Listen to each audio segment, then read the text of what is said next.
Сәлем достар, сіздерді келе жатқан Наурыз мейрамымен құттықтаймын. Мейрамға орай сіздерге Наурыз көженің жасалу жолын бөлісемін. Видеоны көрмес бұрын, видео астындағы подписация батырмасын басып, каналға жазылып, қоңыраушаны баса кетуді ұмытпаңыз.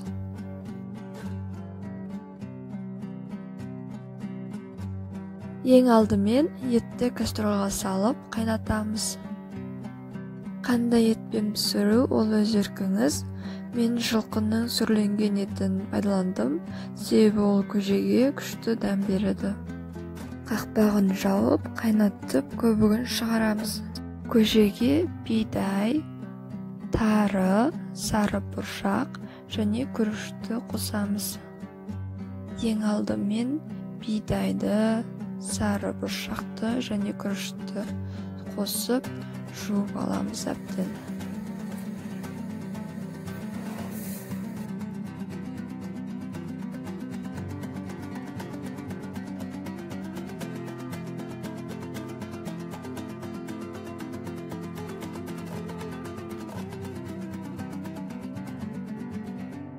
Дәндерді жуып алған соң, үстіне қалыпты мөлшерде су құйып, қайнатамыз. Оны 2 сағат қайнатамыз, суы тартылғанда сорпаның суынан қосамыз.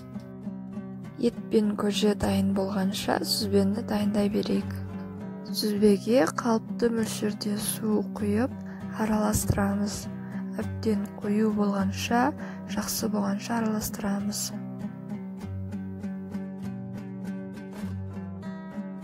Көженің көбігі шыққанда, оның бетіндегі көбігін алып тастаймыз.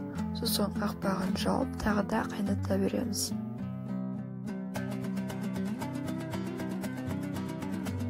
Бұл жерде ескерте кетейін, қайнағаннан кейін аз отпен 2 сағат пісіреміз.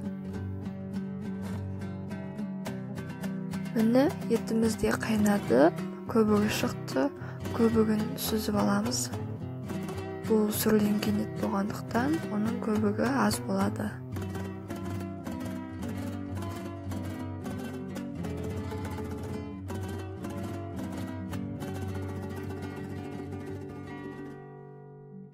Көжеміз қайнау барысында суы тартылып кетті. Енді оған дәмді болу үшін сорпадан құямыз. Сорпаны құйып болған соң, оны араластырып жалғасты қайната береміз. Көженің қайнағанына 1 сағат болғаннан кейін тары қоса берсек болады.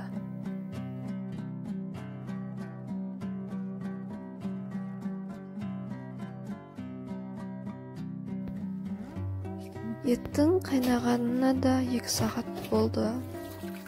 Енді етті сүзіп алып, сорпаға нарынды пісіреміз. Кеспені қолдан дайындаса өте дәмді болады. Бірақ мен асығыс болғандықтан дайын кеспені пайдаландым.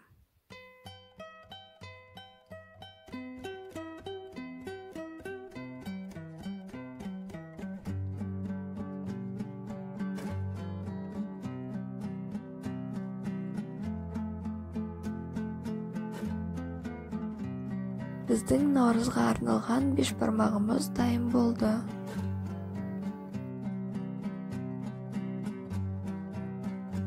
Көженің де қайнағанына 2 сағат болды.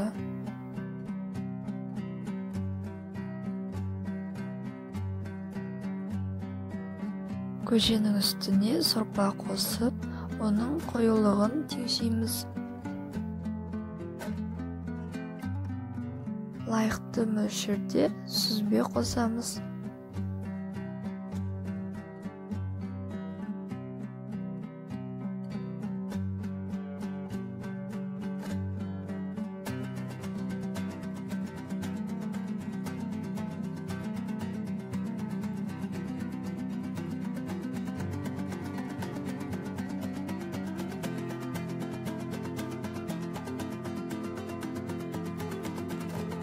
Біздің Наурыз мейрамына арнап жасаған көжеміз дайын болды. Видео ұнаса лайк басып, комментария қалдырыңыз, каналға жазыла кетіңіз.